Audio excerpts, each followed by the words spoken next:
आज हम C++ में देखने वाले लोकल वेरिएबल्स क्या होते हैं। सो देखिए, सबसे पहले इसकी डेफिनेशन देख लेते हैं हम।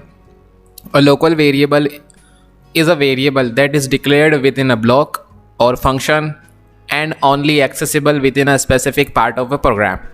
ठीक है, एक लोकल वेरिएबल वो होता है जो किसी एक ब्लॉक के अंदर डिक्लेयर होता है या फिर किसी एक फंक्शन के अंदर डिक्लेयर होता है, और आप उस फंक्शन के अंदर ही और उस ब्लॉक के अंदर ही आप उस वेरिएबल को एक्सेस कर सकते हैं, उसके बाहर आप उसको एक्सेस नहीं कर सकते हैं। ऑलराइट, तो मैं आपको एक एग्जांपल से समझाता हूँ।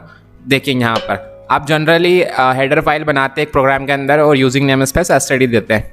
ठीक है, अब यहाँ पर आपने एक मेन फंक्शन डिक्लेयर करा। यहाँ पर एक ध्यान रखना, ये मेन एक फंक्शन है तो ये एक लोकल ब्लॉक की तरह वर्क करेगा, मतलब कि एक ब्लॉक की तरह वर्क करेगा। इसके अंदर आने वाला वेरिएबल लोकल वेरिएबल ही होगा।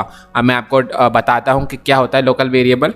देखिए, integer a is equal to 10, यहाँ पर मैंने इसको इनिशलाइज करा, एक वेरिएबल का नाम दिया मैंने a। यहाँ पर देख सकते हैं आप a is a local variable. क्यों? क्योंकि ये जो a वेरिएबल मैंने डिक्लेयर करा है, इसको मैं इस मेन फंक्शन के अंदर ही एक्सेस कर सकता हूँ। इस मेन फंक्शन के बाहर मैं इसको एक्सेस नहीं कर सकता, तो ये हो जाएगा इस मेन फंक्शन के लिए लोकल वेरिएबल।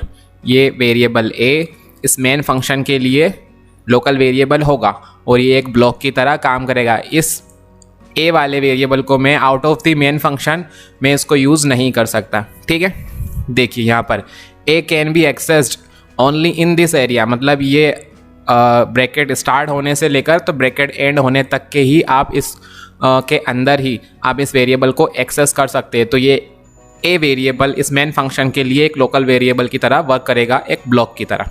ठीक है, देख सकते हैं यहाँ पर सी आउट, मैंने यहाँ पर इसको एक्सेस करा। आउटपुट में जो चाहूँ मैं वो शो कर सकता हूँ। मैं यहाँ जनरली आपको समझाने के लिए इसको ऐसा बताया है। तो सी आउट यहाँ पर मैंने ए को एक्सेस करा तो ये राइट होगा, क्योंकि मैंने इस मेन फंक्शन के अंदर इसको एक्सेस ही करा है, तो ये मुझे एरर नहीं देगा।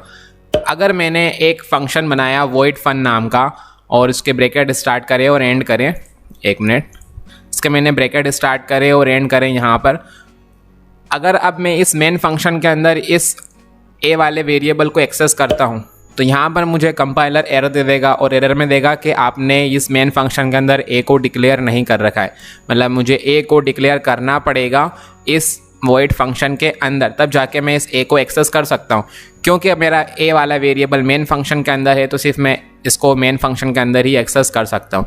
ठीक है, अब यहाँ पर अगर मैं एक वेरिएबल डिक्लेयर कर देता हूँ b void fun नाम के फंक्शन के अंदर, जो जनरली मैंने यहाँ पर माना है, और इसकी वैल्यू इनिशलाइज कर दी 30, तो मैं इस सी आउट करके इसको b को एक्सेस कर सकता हूँ, क्योंकि मैंने इस ब्रैकेट के अंदर ही उसको डिक्लेयर करा और इसी ब्रैकेट के अंदर मैंने उसको एक्सेस कर लिया। तो इस तरह से आप समझ सकते हैं कि ये जो b है ये लोकल वेरिएबल होगा इस void fun नाम के फंक्शन का। ठीक है, और ये वेरिएबल a जो है ये लोकल वेरिएबल हो जाएगा इस मेन फंक्शन का। ठीक है, तो आप इस तरह से लोकल वेरिएबल को डिस्क्राइब करते हैं, तो जो एक पर्टिकुलर ब्लॉक के अंदर वर्क करता है या फिर किसी एक पर्टिकुलर फंक्शन के अंदर वर्क करता है।